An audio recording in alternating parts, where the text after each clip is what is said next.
Hello viewers, அனைவரும் இந்தோனேஷியாவின் Kuan மாகாணத்தில் நடந்த ஒரு உண்மையான சம்பவத்தை இந்த வீடியோல பார்ப்போம். இந்தோனேஷியாவின் அது ஒரு பயங்கரமான ஒரு தீவு. அந்த தீவுல அந்த சிறையில ஆபத்தான சிறை கைதிகள் மட்டும் தான் அடைக்கப்பட்டிருப்பாங்க. அதுவும் தனிமை சிறை.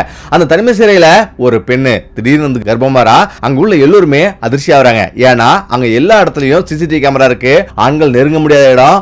அந்த பெண்ணு சுத்தம் வெளியே வந்து வரமாட்டாங்க. அப்படி ஒரு பாதுகாப்பான இடத்துல எப்படி இந்த பெண்ணு கர்ப்பமான அப்படின்றது எல்லோருக்கும் அதிர்ச்சிக்குள்ளாச்சு. அந்த பெண்ணு ஒரு மரண தண்டனை. அந்த பெண்ணுக்கு மரண தண்டனை விதிக்கப்பட்டிருக்கு. இன்னும் சில மாதங்கள்ல மரண தண்டனை நிறைவேற்றப்படும். அப்படியான சூழ்நிலையில தான் இப்படி ஒரு செய்தியை கேட்டு அந்த சிறை முழுவதுமே சிறையில் உள்ள அனைத்து அதிகாரியுமே அதிர்ந்து போறாங்க. அது பிறகு நடந்ததுதான் அதிர்ச்சியான விஷயம். இது இந்தோனேஷியாவின் குவான் மாகாணத்தில் நடந்த ஒரு உண்மையான சம்பவம் தான். அதாவது இந்த மாகாணத்துல ஒரு மிகப்பெரிய ஒரு சிறைச்சாலை இருக்கு. அந்த சிறைச்சாலை ஆபத்தான கைதிகளுக்கான சிறைச்சாலை. அந்த சிறைச்சாலையில ஒவ்வொரு அறைக்குமே தனித்தனியான பாதுகாப்பு ஏற்பாடுகள் இருக்கும். அது மட்டும் இல்லாம அந்த சிறையில யாருமே நெருங்கவே முடியாது. முக்கியமா பெண்கள் சிறையில ஆண்கள் நெருங்கவே முடியாது. ஆண்கள் சிறையில பெண்கள் நெருங்கவே முடியாது. அப்படியான ஒரு பயங்கர ஒரு கட்டுப்பாடுகள் மிகுந்த ஒரு சிறை தான் அந்த சிறை. அப்படிப்பட்ட சிறைச்சாலையில ஒரு சிறையில இருந்து இருக்கிறவங்க தான் நுயிங் டைம். இந்த பெண்ணுக்கு வயது 27. ஆனா இந்த பெண்ணுக்கு மரண தண்டனை விதிக்கப்பட்டிருக்கு. இந்த பெண்ணு ஆகஸ்ட் 12, 2019 இவங்க சிறைக்கு வந்திருக்காங்க. அதுல இருந்து கடந்த 5 வருஷமா சிறையில வந்திருக்காங்க. சிறையில ரொம்ப அமைதியா இருக்கு. அது மட்டும் இல்லாம அவங்க யாரு கூடவும் பேசுறது இல்ல.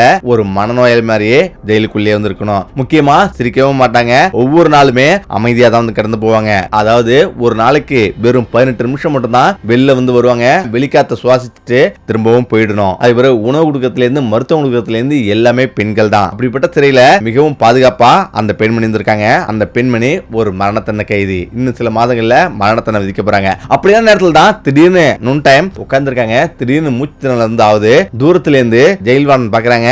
அந்த பெண்மணி அங்கிருந்து ஓடி வராங்க. ஓடி வந்து பார்த்தா மூச்சு திணறலோட உட்கார்ந்து இருக்காங்க. இப்பதான் உங்களுக்கு எதுவும் புரியல. உடனடியா சிறைச்சாலையில் உள்ள மருத்துவரை உடனடியா கூப்பிடுறாங்க. அங்க மருத்துவரும் ஓடி வராங்க. இந்த இடத்துல தான் அவங்க பரிசோதிச்சுட்டு உடனடியா அவங்களுடைய அறைக்கு கொண்டு வாங்கன்னு சொல்றாங்க. அதே போல அங்குள்ள மருத்துவ அறைக்கு கொண்டு வராங்க. இப்பதான் அறையில அவங்க உட்கார வச்சு முழு சோதனை பண்றாங்க.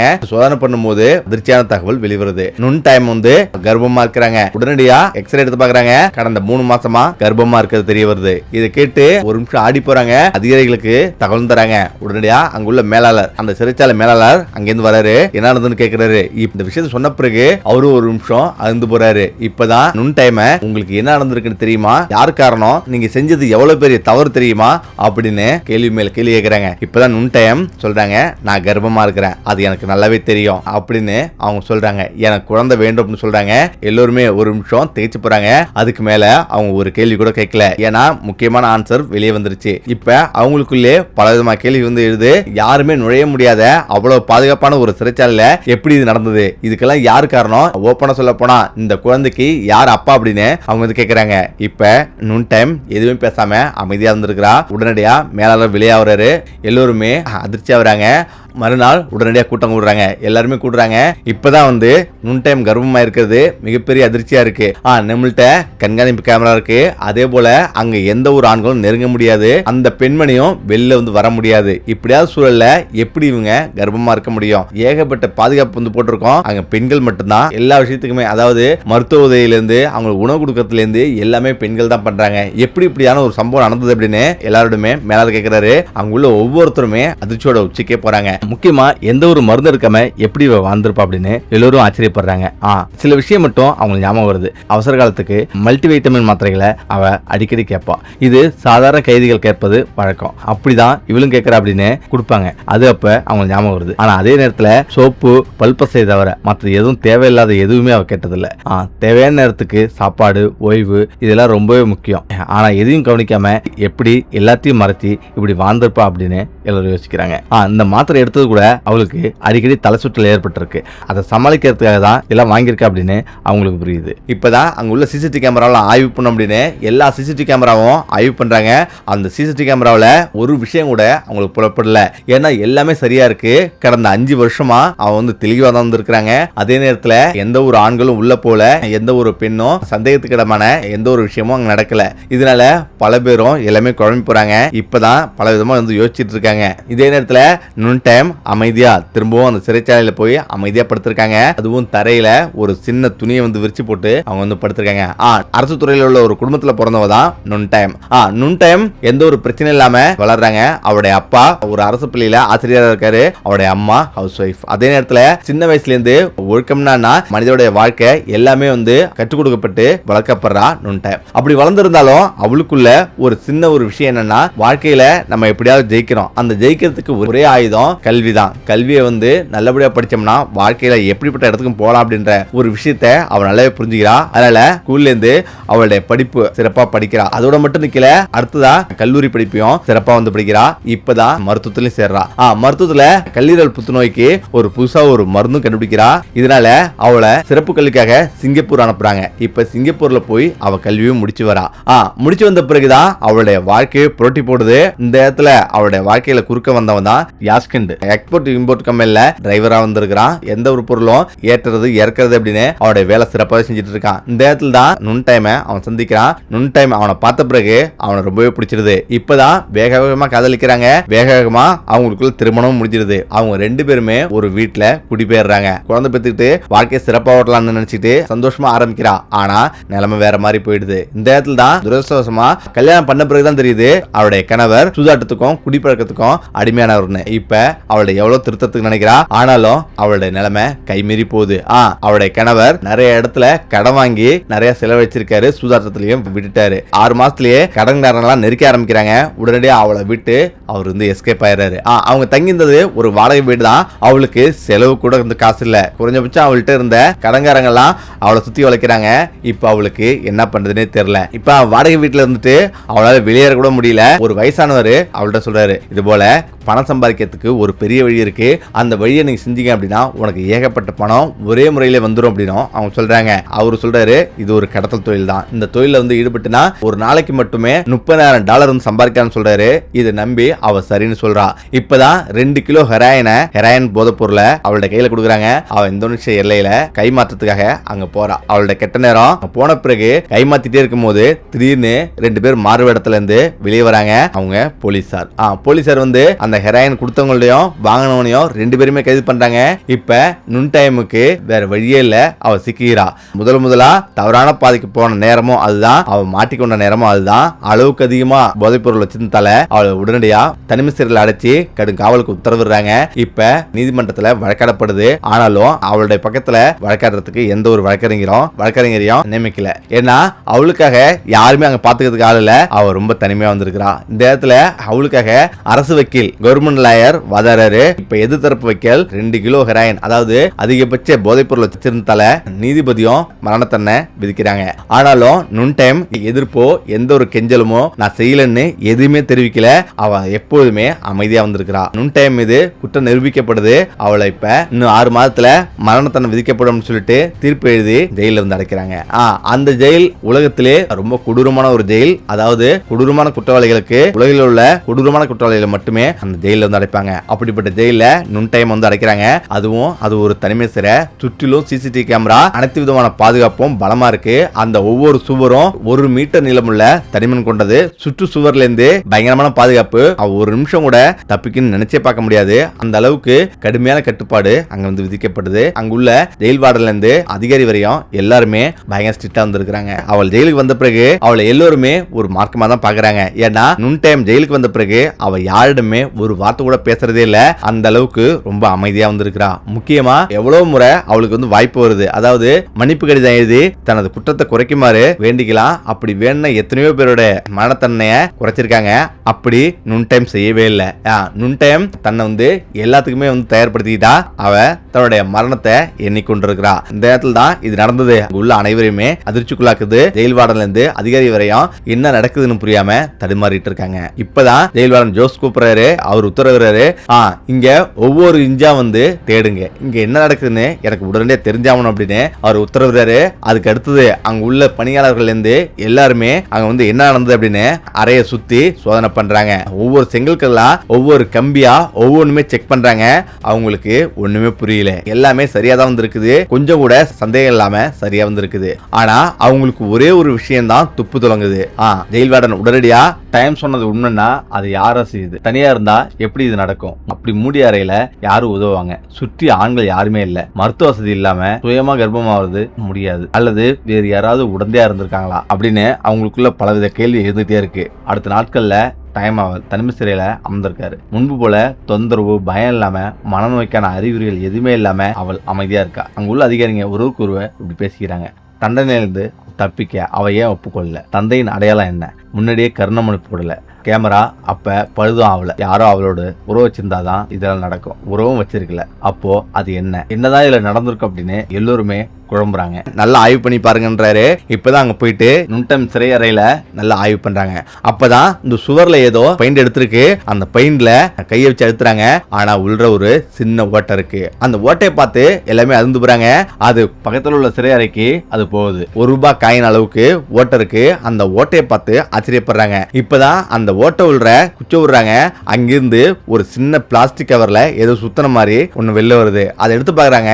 அது ஒரு சிரஞ்சி. இவங்களுக்கு விஷயம் எல்லாம் புரிய ஆரம்பிக்குது. பக்கத்தறையில குவான் என்ற 26 வயசு இளைஞன் இருக்கிறான். உடனடியா குவான அறைக்கு வர சொல்றாங்க. குவானோ நுண்டைமோ சந்திச்சதுல பேசுனது இல்ல. 2 பேருமே தனித்தனி அறையில வந்திருக்காங்க. ஆனா யாரோ ஒருத்தர் அந்த அறையில் தங்கியிருக்காங்கன்னு மட்டும் தான் நுண்டைமுக்கு தெரியுது. இதுக்கு பிறகு என்ன நடந்தது அப்படின்றது அவங்களுக்கு பலவிதமான குழப்பத்தை ஏற்படுத்துது. இப்பதான் குவான் டைம விசாரிக்கிறாங்க.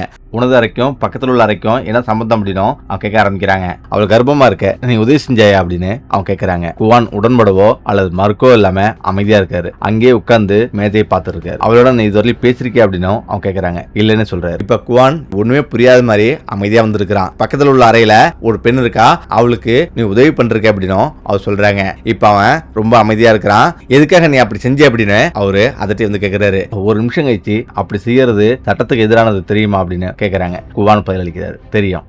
இதுக்கு மேல உதவ முடியுமான்னு தெரியல, வெளியே வர முடியுமான்னு தெரியல, அதுக்காக தான் இந்த விஷயத்தை செஞ்சேன் அப்படின்னு அவன் சொல்ல ஆரம்பிக்கிறான். அவ இப்படி சொன்னான். நான் இறப்பதற்கு முன்னாடி நான் ஒரு தாயாக விரும்புறேன். அந்த வாக்கியத்துல எந்த ஒரு இலக்கணமும் இல்லாம அது இருந்தது. அது ஒரு திட்டம் இல்ல, அது ஒரு விருப்பம், உள்ளுணர்வு. எனக்கு அது சரின்னு தோணுச்சு.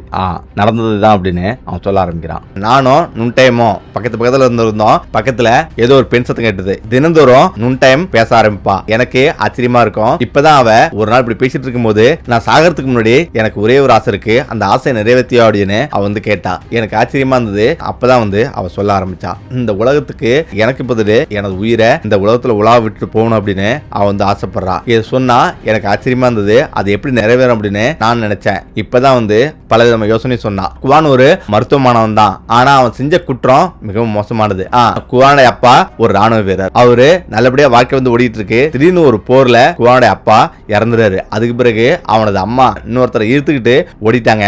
இப்ப குவானும் குவானோட தங்கச்சி தான் வீட்டுல வந்திருக்காங்க. குவானோட தங்கச்சி 10 வயசு தான் ஆகுது. ஒரு நாள் கல்லூரிக்கு போயிட்டு வீட்டுக்கு வரான். இந்த இடத்துல தான் குவானோட தங்கச்சிய யாரோ ஒருத்தர் மது போதையில ஈர்த்து போறத அவர் பாக்குறான். அவர் பின்னாடியே ஓடுறான். அங்க போய் பார்த்தா அவனுடைய தங்கச்சிய மது போதையில இருந்த ஆசாமி பாலியல் பலாத்காரம் பண்றான். இத பார்த்து கோவப்பட்ட குவான் ஒரு கல் எடுத்து அடிக்கிறான். அடிச்சு அடியில மயங்கி விழுறான். தன் தங்கச்சி காப்பாத்துறான். அதே நேரத்துல அவனோட நல்ல நேரம் அவன் அடிச்ச அந்த போதை ஆசாமி உயிர் பொழைச்சிட்டான். ஆனா மூளைச்சாவு அடைஞ்சிட்டான். கோமா நிலைக்கு தள்ளப்பட்டிருக்கான். உயிர் மட்டும் தான் இருக்கு, மோசமான நிலைக்கு தள்ளப்படுறான். இந்த இடத்துல தான் குவானுக்கு ஆயில் தண்ணை கொடுத்து ஜெயில அடைச்சிருக்காங்க.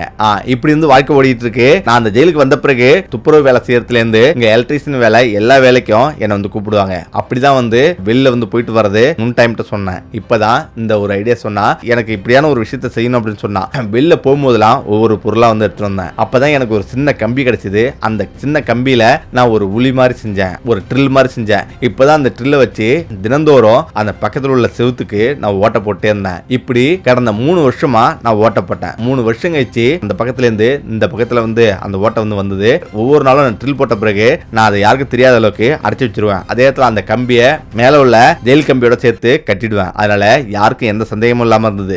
இது செய்யறது இரவு 1 மணிக்கு மேலதான் நான் செய்ய ஆரம்பிப்பேன். விடிய காலம் 4 மணி வரலையும் இப்படி தினந்தோறும் நான் செஞ்சிட்டு இருந்தேன். இப்போ ஒரு நாள் திடீர்னு ஓட்டையும் போட்டு முடிச்சிட்டேன். அடுத்து என்ன பண்றதுன்னு எனக்கு ஒரு ஐடியா ஐடியா தோணுச்சு.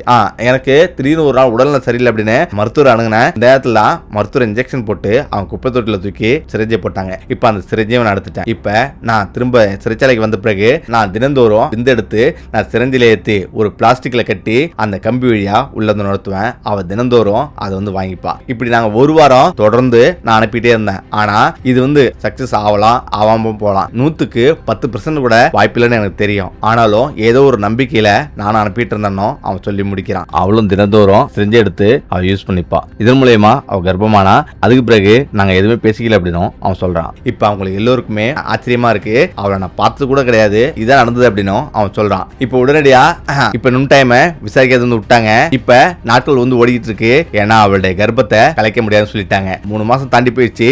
இதுக்கு மேல எதுவுமே பண்ண முடியாதுன்னு மருத்துவரும் சொல்லிட்டாங்க.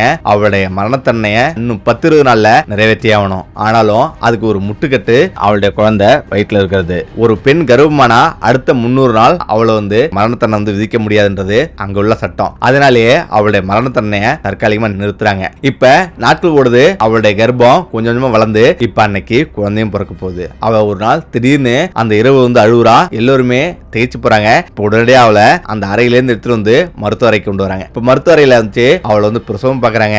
இப்ப அவளுக்கு ஒரு அழகான பெண் குழந்தை பிறக்குது. அந்த பெண் குழந்தைய அவ அன்போல அணைச்சிக்கிறா. அவளுக்கு தினந்தோறும் சுடுதண்ணி, உணவு இது எல்லாமே அவளுக்கு தேவைப்படுது. அதுக்கு அந்த ஜெயில் வார்டன்களே உதவி பண்றாங்க. ஒவ்வொரு போலீசாரும் ஒவ்வொரு வார்டனும் அவங்க வீட்டுல இருந்து ஒரு பொருள் வந்து எடுத்து வராங்க.